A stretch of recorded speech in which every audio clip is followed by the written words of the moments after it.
സിജു ശരിക്കും ലക്ഷ്യം എന്തായിരുന്നു?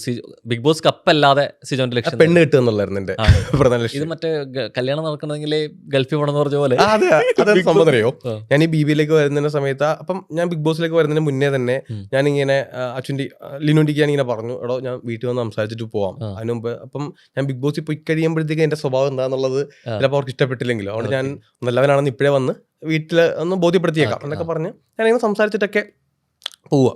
അപ്പോൾ പപ്പയും മമ്മിയൊക്കെ ആണെങ്കിൽ തന്നെ ഓക്കെ എല്ലാം സെറ്റ് എന്നൊക്കെ പറഞ്ഞിട്ട് പോയി. അപ്പം ഞാനിങ്ങനെ ബിഗ് ബോസിൽ പോകുന്നതിന് മുന്നേ ഞാൻ ചിന്തിച്ചിട്ടുണ്ട്, എൻ്റെ ജോലി എന്താ, ഞാൻ സോഷ്യൽ മീഡിയയിൽ ഇങ്ങനെ കുറച്ച് വീഡിയോസ് ഒക്കെ ചെയ്യുന്നു, കുറച്ച് കാശ് കിട്ടുന്നുണ്ട്, ഇതേ ഉള്ളൂ. ഞാൻ പഠിച്ചത് BEd ആണ്, അപ്പം ടീച്ചറല്ല. അപ്പം പപ്പയൊക്കെ എനിക്ക് പറഞ്ഞിട്ടുണ്ടായിരുന്നു, മോനെ നിനക്ക് സ്കൂളിൽ ജോലിക്ക് കയറിക്കൂടെ. അപ്പം എനിക്കൊന്ന് ബോധ്യപ്പെടുത്തണം എന്ത്, ഞാൻ ഈ വീഡിയോസ് ഒക്കെ ചെയ്യുമ്പോഴത്തേക്ക് എനിക്ക് വലിയ വലിയ ലെവലിലേക്കൊക്കെ നാളെ എത്താൻ വേണ്ടി പറ്റുന്ന അവരെ ബോധ്യപ്പെടുത്തണം. അപ്പം ഞാൻ നോക്കിയപ്പോഴത്തേക്ക് അപ്പം ഞാൻ ചിന്തിച്ചിട്ടുണ്ട് ഞാൻ എന്ത് ചെയ്താൽ ബോധ്യപ്പെടുത്താൻ വേണ്ടി പറ്റും. അപ്പം ബിഗ് ബോസ് എന്ന് പറഞ്ഞ വലിയൊരു പ്ലാറ്റ്ഫോമാണ് അല്ലേ, ലാലേട്ടൻ ഉണ്ട് അപ്പുറത്ത്, വലിയ വലിയ ആൾക്കാർ പുറത്ത് പോകുമ്പോഴത്തേക്കും സിജോ പോകണമെന്നൊക്കെ പറയും.